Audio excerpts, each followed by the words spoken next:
مرحبا والسلام عليكم اخواني واخواتي الكرام، مرحبا بكم في فيديو جديد.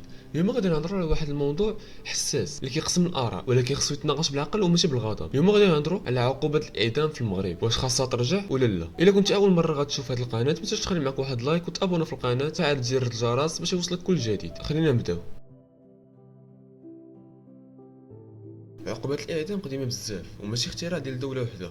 كاين من اقدم العصور، من قبل الميلاد. من اقدم القوانين اللي تذكرت بالاعدام اللي هو قانون حمورابي حوالي 1750 قبل الميلاد، اللي هي العراق حاليا، اللي كانت فيها بزاف ديال الجرائم وكانت العقوبه ديالها هي الاعدام. ومن غير العراق كانت مصر واليابان قدام واليونان والرومان كلهم كانوا كيعرفوا الاعدام كعقوبه قصوى. يعني الاعدام ما جا لا مع الاسلام ولا مع اوروبا. الاعدام جمع تنظيم المجتمعات الأولى، وكانت من أول الحضارات اللي طبقوا الإعدام هو بلاد ما بين النهرين ومصر القديمة وحتى الصين. كل حضارة كان عندها واحد الشكل ديال الإعدام على حسب الثقافة ديالها. في الفقه الإسلامي كان الإعدام موجود ولكن قيد بزاف. أولا خاص شروط صارمة وخاص الأدلة يكونوا قويين بزاف، يعني الإعدام ما كانش كيتطبق بسهولة. كان العنف والصلح هو النهاية في بزاف د الحالات. أول مرة بان الإعدام في المغرب كان قبل الاستعمار، وكان كيتطبق على حسب الشريعة أو أوامر السلطان، وما كانش موثق بالطريقة الحديثة. خلال الحماية 1912 حتى 1956 جابوا القانون الجنائي الحديث اللي هو كاين دابا.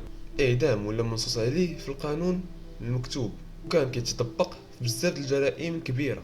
من بعد الاستقلال سنة 1956 المغرب حافظ على عقوبة الإعدام في القانون الجنائي، كانت كتطبق ولكن بعد القليل. وآخر مرة تطبق فيها الإعدام كانت في عام 1993. من بعد هاد السنة المغرب وقف التنفيذ، ولكن ما تحيدش العقوبة من القانون.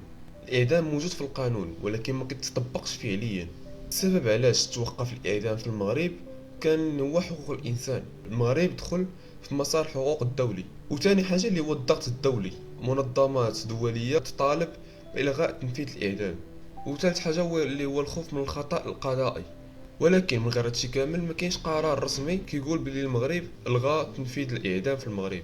عقوبة الاعدام ماشي جديدة وماشي سهلة وماشي متفق عليها، هي مرآة ديال العدالة والخوف والبحث على الامان. والتاريخ كيعلمنا بان العقوبة بوحدها ما كتصلحش المجتمع، ولكن الظلم حتى هو كيخلق انفجار.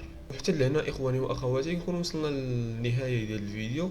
الى عجبكم الفيديو ما تنساوش تخليو معكم واحد لايك وتابوناو في القناه، وما تنساوش تخليو واحد كومونتير قولوا شنو بغيتو يكون في الفيديو الجاي.